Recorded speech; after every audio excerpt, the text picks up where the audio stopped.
Tidak bisa dipungkiri, ilmu pengetahuan sangat berperan penting dalam membina kemajuan suatu bangsa. Sebuah bangsa dikenang dan dikenal berkat peradaban tinggi yang mereka miliki. Kita dibuat kagum dengan kekokohan piramid bangsa Mesir dan tercengang melihat keelokan pahatan gedung-gedung pengganti Petra Jordania. Semua mahakarya tersebut tentu saja tidak terlepas dari pendidikan yang berkualitas, sebab dari pendidikan yang berkualitas telah terlahir peradaban yang mumpuni, membuka lembaran sejarah pada abad keemasan Islam. Ilmu pengetahuan merupakan faktor utama yang mendorong terbentuknya kemajuan. Di masa itu, banyak bermunculan penemuan-penemuan buah karya ilmuwan Islam, mulai dari produk hukum hingga bidang teknologi. Pada dasarnya, Islam dan ilmu pengetahuan adalah dua hal yang tidak terpisahkan.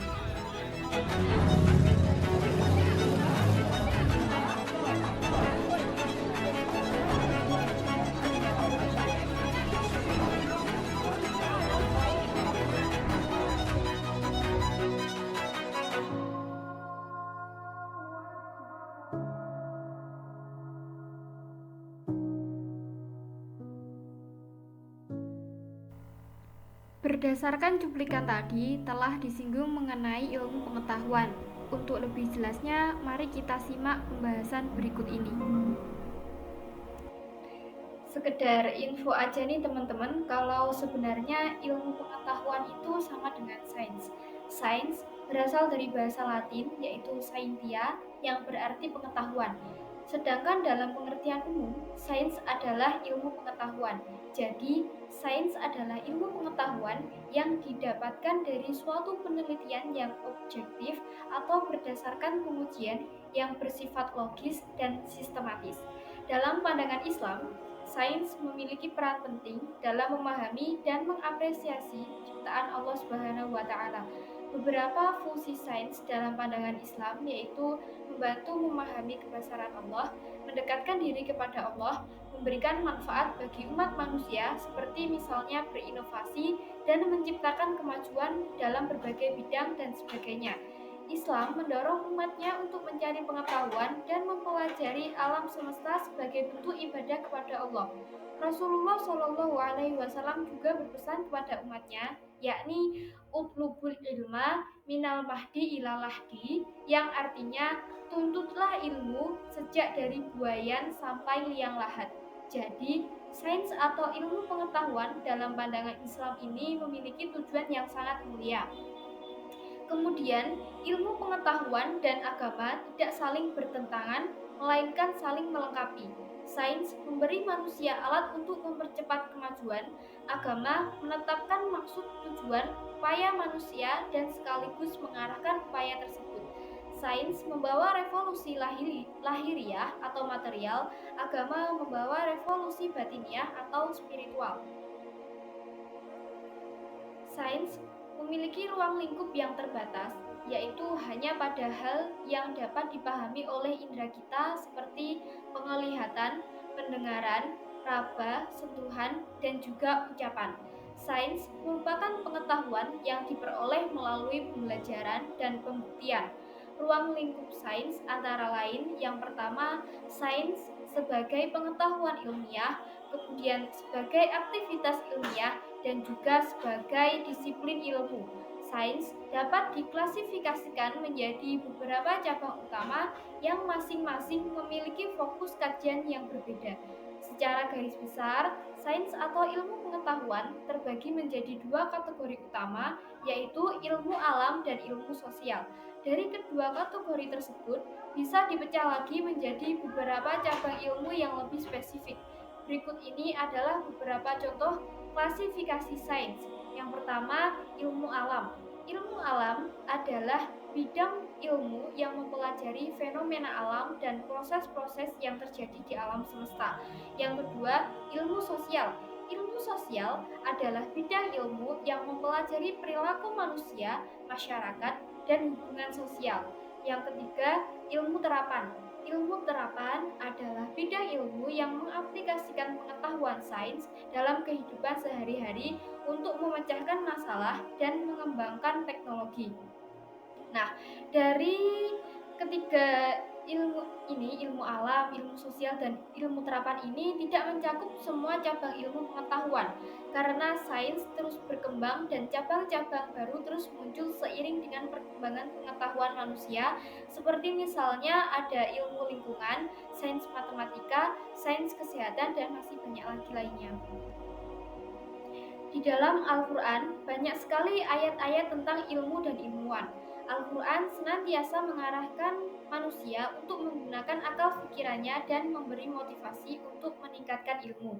Seperti di dalam Quran Surat Yunus ayat 67 yang menjelaskan tentang perubahan siang dan malam, yang berbunyi, هو الذي جعل لكم الليل لتسكنوا فيه والنهار مبصرا إن في ذلك لآيات لقوم يسمعون. yang artinya, dialah yang menjadikan malam bagimu agar kamu beristirahat padanya dan menjadikan siang terang benderang. Sesungguhnya pada yang demikian itu benar-benar terdapat tanda-tanda kebesaran Allah bagi kaum yang mau mendengar. Maksud dari ayat ini adalah Allah menciptakan malam bagi kalian sebagai waktu istirahat dan menciptakan siang yang terang benderang itu agar kalian dapat mencari rezeki. Selain itu, pergantian siang dan malam adalah salah satu tanda-tanda kebesaran Allah dan merupakan bagian yang sudah diatur olehnya. Pergantian siang dan malam merupakan hal penting dalam Islam untuk menentukan waktu ibadah. Salah satu contohnya adalah penentuan waktu sholat. Apabila matahari sudah terbenam dan mega merah sudah hilang, berarti masuk waktu sholat maghrib. Sedangkan dalam pandangan sains, perubahan siang dan malam terjadi karena bumi berputar pada porosnya atau biasa disebut dengan rotasi bumi. Dengan ini dapat dipahami bahwa Al-Quran mengajak umat manusia untuk memperhatikan dan merenungi kekuasaan dan kebesaran Allah. Sebagai sumber hukum Islam yang kedua setelah Al-Quran, ternyata ada beberapa hadis yang juga berkaitan dengan sains. Dalam Islam, terdapat beberapa anjuran mengenai posisi tidur yang baik. Anjuran ini didasarkan pada hadis Nabi dan ajaran Islam yang mendorong umat muslim untuk menjaga kesehatan dan kebersihan tubuh. Rasulullah sering tidur dengan posisi berbaring di sisi kanan. Hal ini disebutkan dalam beberapa hadis seperti hadis riwayat Bukhari berikut ini. Apabila kamu tidur, maka berwudulah sebagaimana kamu berwudu untuk sholat. Setelah itu, berbaringlah dengan miring ke kanan. Nah, berwudu di sini menggambarkan bahwa Islam selalu mengajak umatnya untuk menjaga kebersihan kapanpun dan dimanapun, bahkan sebelum kita tidur. Dianjurkan untuk berwudu. Kemudian, ketika hendak berbaring ke kasur atau dipan, dianjurkan juga untuk mengebaskan tempat tidur kita menggunakan sapu lidi sambil mengucap Bismillah ya Allahu Akbar sebanyak 3 kali. Setelah itu baru kita berbaring dengan posisi tidur miring ke kanan.